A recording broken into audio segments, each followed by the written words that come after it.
So this is what the GroBuddy looks like fully disassembled. We're going to assemble it together so that it's easier to understand. Going over the parts, you have the GroBuddy 5-gallon bucket. You have 3 shutoff valves that are 1/4 inch. You have 2 bulkheads, one with the float valve on it. You have 2 1/4 inch adapters for going to 1/4 inch lines.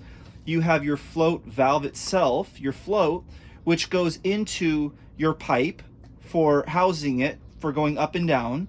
You have your net cup, your lid with your hole for your net cup.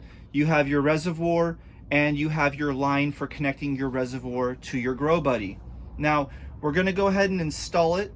We're gonna go ahead and put it all together. When I send you the GroBuddy, it comes fully together, but if you wanna take it apart, then this is how you're gonna put it back together. First off, you're gonna go ahead and take your bulkhead that doesn't have your float valve on it. This is your drain, and you're going to put it into the GroBuddy from the inside out with the rubber on the inside of the GroBuddy. So we're gonna go ahead and stick that through. And you're gonna wanna go ahead and just screw it through if it's not pushing through freely, because I like to make the hole somewhat snug. Then you'll go ahead and put on your washer, and then your nut to hold your washer on. Then you're gonna go ahead and tighten this by hand, and then you're going to give it a little bit more of a tighten if you have a wrench, but not too much. You don't want to over tighten these. These work very well without being extremely tight. So we're nice and hand tightened right now. So now we're going to go ahead and just take our wrench, and we're going to go ahead and just give it a couple of extra turns.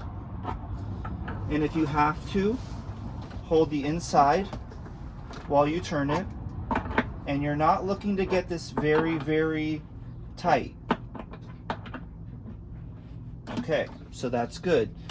Now I've already Teflon taped these. You'll install your 1/4 inch adapter onto your bulkhead. If you remove it, add Teflon tape. Go ahead and very gently give that a little tighten, but with the Teflon tape you don't need to be very tight. Now you can go ahead and put on your drain valve now. As for the pipe here, you're going to feed this through, and for now, temporarily, put this on.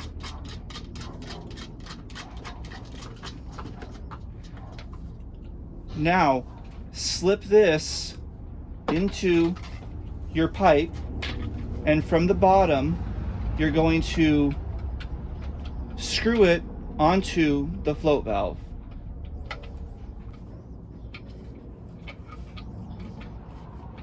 Thread on your float, and you're not going to tighten it. You're going to leave it loose so it can go up and down. Right there. Now you're going to remove this nut,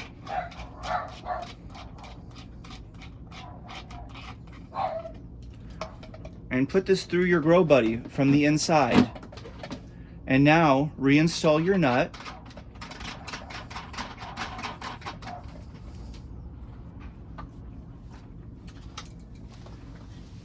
And go ahead and give it a little extra turn, because there's no water flowing through there, so it doesn't need to be extremely tight right here. Teflon tape your 1/4 inch adapter if you've removed it. Take off the old Teflon tape and put on new, and go ahead and give it a little extra turn. Now you're going to install your T with your valve, and now we're going to go ahead and put our lid on with our net cup, and now all that's left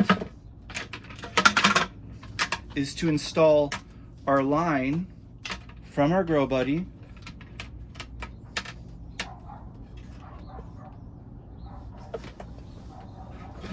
to our reservoir.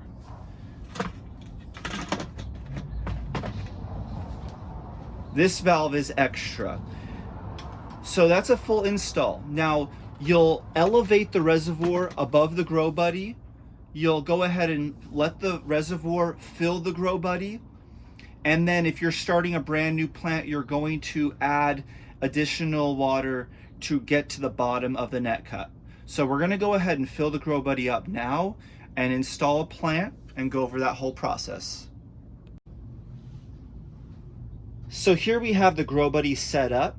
We have a rosemary plant put in that just started getting roots from the bottom of the net cup.